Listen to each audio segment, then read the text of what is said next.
So currently it's week 5 PTS. Assumingly all the itemization changes have gone through on the new items that's coming out for update 41. So treat this video as more of a sneak peek rather than final thing, because maybe from week 5 until launch with week 6 PTS, even though that's more of a maintenance thing, things might change. But I just kind of want to give my thoughts on the item sets and how good they are, or if I would use them, because for the most part I feel like on a personal level as a player, I found a lot of these to be, for the most part, underwhelming. So we'll kind of start from the top in alphabetical order. 3 of them are rewards for the worthy sets from PvP, and the rest are from the 2 new dungeon or DLC dungeons, including 2 new monster sets from both of these dungeons. So we'll start with Anom Mir's Construct. It adds, as a 1-piece bonus, 129 weapon and spell damage. 2-piece bonus, attacking an enemy with a fully charged heavy attack throws an axe at your enemy, dealing X amount of physical damage and reducing their armor by 956 for 5 seconds. This effect can occur once every 10 seconds, and the damage and armor reduction scale off the higher of your weapon or spell damage. The axe drops to the ground after traveling to your target for 5 seconds. Touching the axe reduces the cooldown of the set by 5 seconds. Immediately when I look at this as I chill in this crystal cave here, I get the feeling this is more of a... It feels like a 2-piece version of Essence Thief. Although I am really not a fan of doing a fully charged heavy attack on a target to proc this set.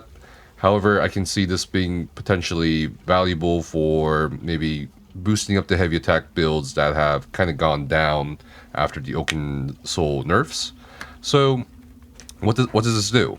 You have to fully charge a heavy attack, no matter what weapon, and then you will reduce their damage, reduce their armor by X amount. And of course, I'm saying X amount for both the physical damage and the armor reduction, because it scales off of how high your weapon or spell damage is. I'm not sure what the cap is on this, but I would say reasonably it could go up to the 2000s. The axe drops to the ground after traveling to your target for 5 seconds.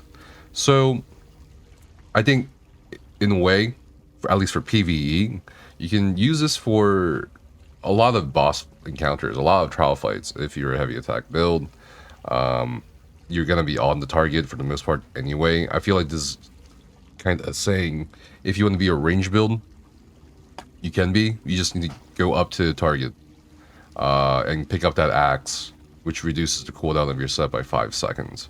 Because if you're not on the target and you don't pick up that axe, it's a full 10 seconds of cooldown, an effective cooldown of 5 seconds. When you pick up the axe, it's just going to be off of cooldown every time. But again, I don't know if this is going to be enough to boost heavy attack builds again. We'll see. Bondar's Blessing. So this is a rewards for worthy set. It adds 1487 armor, max health, and reduces the duration of breakable crowd control. Immobilizes and snares on you by 75%. There's a similar set to this from an older patch. Reduces the duration, however, of your breakable crowd control. Immobilizes and snares by 38%. So the 75%, 38% looks nice. I'm not exactly sure how useful this will be, again, for PvP, considering that they have been trying to come out with tank busting sets through rewards for the worthy, and it feels like it's kind of going against the flow of it. I don't know exactly how useful this will be. So we'll see. It doesn't really make me go, wow, I'm going to use that, even for like a tank build in PvP. So Black Glove Grounding.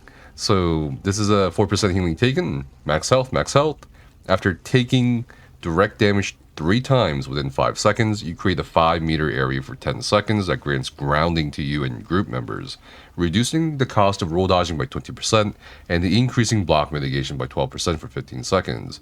This effect can occur once every 10 seconds. So instead of like Lunar Bastion giving a shield on a very small area, although I feel like Lunar Bastion is much bigger than 5 meters, this is going to give 12% block mitigation for anyone standing in that 5-meter area, and a 20% roll dodge cost reduction. But you have to take direct damage 3 times within 5 seconds. I feel like they're trying to make this into a tank set for specifically trials. Although I I really don't know if this is gonna be a great set for tanking for trials or even for dungeons, considering how mobile the newer DLC dungeons are compared to the older ones. And in the older ones, you don't really need that added mitigation or cost reduction for roll dodging. So I don't know. Again, underwhelming to me. Blind Path Induction set, Max Magicka, 4% healing done. Max Magicka, increase the strength of your damage shields by 13% to you and your targets, 15 meters of you. 15 meters within of you. Increase your healing done by 13% to targets more than 15 meters away from you. So you're gonna give a 30% stronger damage shield to both yourself and people around you, provided that you are using a shield or providing barrier, or they are also using their own shields, like a Nullman or something else aiming a shield. And if not, if they are like further away from you than 15 meters, you just do 13% more healing done to those targets. Again, not a fan of the, I guess, the prerequisites here to have this set be active, essentially. But again, underwhelming. I don't see anyone really using this for the most part. Blunted blades, 1487 armor, max stamina, weapon and spell damage. When you take direct damage, minor enervation is applied to your enemy for 4 seconds, reducing the critical damage done by 10%. This can occur once every 5 seconds. However, you increase your damage done to enemies with minor enervation by 6%, so I'm going to assume this is a unique per target, per set, or per owner of the set. And you also have to take direct damage. Again, not a fan of this gate you have to clear in order for this to proc. And of course, I'm pretty sure this is a rewards for rewarding set. It is meant for PvP. Because you're reducing your critical damage, and a lot of the builds these days that are focusing on damage for PvP tend to go towards amplifying critical damage as well. So I can see why they made this set, maybe, but I don't know. I think this is just kind of actually ironically better than the Bondar's Blessing in some ways, but again, I don't really see too much here that I would be like, okay, I'm going to replace my current setup right now with this. Maybe I could. Maybe I will. I'll have to test it for sure in PvP, but I don't think it's going to be worth it. 6% more damage done to enemies with that minor innervation on them, but it's only for 4 seconds. That's a very small window, I feel like, for a lot of cases.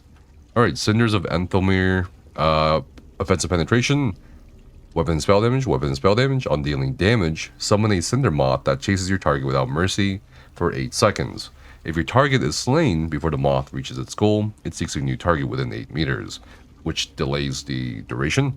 The first enemy that nears the Cinder Moth causes it to stop and burst after 1 second, so there's a 1 second delay to the explosion of the Cinder Moth, which will be active for 8 seconds, dealing X amount of flame damage and burning enemies within 8 meters. This can occur once every 8 seconds and scales off your weapon or spell damage. So the guaranteed burning status effect and AoE as well within 8 meters, I think that's pretty significant to consider. But I'm not exactly sure if it's going to be a meta set or something like that, but definitely a very interesting set to look at. Especially the 2 to 4 piece bonuses are not crap, as is typical with some of the sets that have come out in the past. So definitely something to look at, definitely something to consider. But it just kind of feels like a recycled concept here with some of the previous item sets in the past, where it's a proc, it's going to be AoE based, and it's going to go off after like a certain amount of time. This sounds familiar, you know, like it's like a Pillar of Nirn kind of thing going on here, but with status effects. And because the status effects are being focused on for update 41, I'm sure they kind of thought of this item set as a companion to the patch note changes, or to the patch changes, base game changes. Okay, so Oak Fathers Retribution. This is going to be a rewards for the worthy set. Weapon and spell damage, weapon and spell damage, weapon and spell damage. You gain 449 offensive penetration against enemies for each major buff they have active. Okay. Gain 20 weapon and spell damage against enemies for each minor buff they have active. So again, sort of a tanky, like it's meant for tankier setups. It's meant to be used on tankier setups. So again, sort of kind of recycling the same concepts from previous patches or previous item sets. It is interesting that they are kind of adding these kinds of sets in, unless they've figured out somehow, at least in terms of performance, that these sets won't actually affect server performance or something, because that's one of the biggest reasons why they took away a lot of the proc conditions and stuff like that, or calculations made by sets in Cyrodiil or PvP or PvE for the sake of server performance. So somehow detecting a moving target in the game, probably a player, and then checking for how many major buffs and minor buffs they have, feels pretty heavy to me as a proc set. But anyway, as its own set, I can definitely see this potentially being used. I would probably have to look at realistically how many major or minor buffs one would have fully buffed in PvP on the typical meta build, but something to consider. But again, not terribly exciting. Reflected Fury, max health, max stamina. When you taunt an enemy, gain a stack of broken shards for 5 seconds, up to 5 stacks max. Okay, you can only gain 1 stack every second, so you have to taunt an enemy 5 times within 5 seconds for a max of 5 stacks. When Broken Shards ends, you release the stacks in an 8-meter blast, dealing 920 physical damage to enemies hit. I'm sure this scales off your max health. It does. And applying Major Meme to them for 3 seconds per stack of Broken Shards consumed. So that's 15 seconds max, reducing their damage done by 10%. Yeah, I don't know. I think Major Meme is nice to have when you can have it, but I'm not sure if this is gonna be something incredibly useful right now in the current PvE scenarios. So again, I'm not too terribly impressed. Slough Rug's Hunger set. We have Stam Recovery, weapon and spell damage, penetration. It's okay. Healing yourself or an ally makes the recipient blood hungry for 3 seconds. When you deal direct damage to an enemy, the enemy becomes bloodied for 3 seconds. Those bloodied enemies take 4% more damage from and deal 4% less damage to blood hungry targets. So you have to kind of rely on this 3-second window of both healing yourself or an ally. I'm going to assume it's off of proc cooldown, meaning maybe at most 2 seconds for yourself, and then on the 3rd second, probably for an ally. Assuming you're healing both yourself and the person at the same time with a ground-based healing AoE, or some sort of healing dot over time. And then you have to deal damage, direct damage, a ally attack or something, to that target, whereupon they become bloodied for only 3 seconds. And then they take 4% more damage from you, and deal 4% less damage to you for those 3 seconds. I think this is an interesting set. I'm not exactly too keen on the 2-piece bonus, even for PvP, or something like that. I'm not exactly sure, again, where I would use this for either PvE in Trials or Dungeons. It's interesting, again, but not. I don't think it's going to be very effective in a lot of cases. So Tarnish Nightmare set. Crit chance. Okay, off the bat, straight up, it's very nice. It's very attractive, at least for PvE. When you deal critical damage to the enemy, glass shards burst 8 meters around them, dealing 2,700 physical damage and 2,700 physical damage to enemies in the burst, and applying the Sunder stats effect, which is actually pretty decent, given that they are buffing Sundered. This effect can occur once every 8 seconds, and the damage scales off to higher every weapon or spell damage. So the 8-meter AoE proc for the guaranteed Sundered and the guaranteed physical damage. There's no delay to this, unlike the burning stats effect proc from Cinders of Anom Mir. And I'm going to assume this is because burning is still kind of slightly ahead of the other stats effects, in addition to poison, even with the buffs to the other stats effects like diseased and overcharged, that they added that 1 second cooldown, or it's not cooldown, 1 second delay to the actual proc itself. But I would definitely keep an eye on Tarnish Nightmare. In comparison to Cinders, it does have really good 2 to 4 piece bonuses. Crit chance is king in a lot of scenarios for PvE, and Sundered is not really something to laugh at.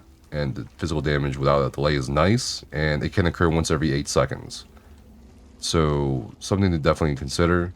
And the Blind Visage, the other monster set, is going to be 1 piece critical chance, 2 piece bonus, critically healing yourself or an ally, grants them a Hydro Glass damage shield that absorbs up to 2600 or 2700 damage for 6 seconds. While the damage shield holds and 3 seconds after it ends, the target gains minor force, increasing the critical damage done by 10%. This effect can occur once every 6 seconds per target. As far as minor force goes, it's such an easily obtainable buff in a wide variety of ways, whether it's through skills or even an item set or a different buff. Like there's so many ways to get minor force. So I don't really see this monster set as a great thing. And you have to critically heal yourself or somebody else to get this shield active for 6 seconds. To get minor force, it just, I don't know. And also, it's not a off cooldown thing. It's just it has to occur once every 6 seconds per target. Again, not a fan of the gates here, and I just don't see this being useful at all, honestly. But yeah. That's really it as far as my thoughts go on the item sets coming out.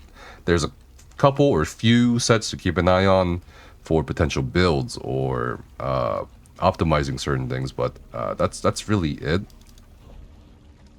So, and I guess the last thing I want to talk about, I feel like this is the 3rd video I've made on this mythic at this point, is the Torque of the Last Alien King. Yay, they updated it from week 1 to week 5. Long story short, instead of 20% weapon, or sorry, 20% damage done and 20% damage mitigation, they're going to give you 1337 weapon and spell damage, and give you elite weapon and spell damage, magical recovery and stamina recovery. The patch note said health recovery as well, 500 health recovery as well, but I'm not seeing it here on the PTS. Right, 2 weeks before the, or roughly a week and a half before the actual update hits. So maybe that's a bug on, or just a typo. And the last portion is reduce damage taken by 15%, disable all other item set bonuses. So you literally cannot, you cannot have any item set bonuses active while you have this. And the developers basically said, okay, this is a mythic where you equip it and you forget about it and you just go and play. Who exactly is exactly going to use this is probably people who don't want to go through setting up each and every alt character for dungeons or something, and it's basically a much more simplified, dumbed down version of Oaken Soul. Instead of slapping on Oaken Soul on every single character you have, it's going to be Torque of the Last Alien King if you really want to go farm it. So that's kind of up to you. It's preference. I'm just hoping in update 42 we'll have, I feel like, more engaging and more interesting, more item sets that just kind of shake up things a little bit more than what I see here for update 41. Let me know what you guys think about these item sets. I'm always down to see what you think. I know somebody and some of us actually have pointed out that Sloth Rug could be an alternative potentially to I guess martial knowledge, but I don't see that happening right now either. So we'll see. And anyway, thanks for watching, and I'll see you guys soon.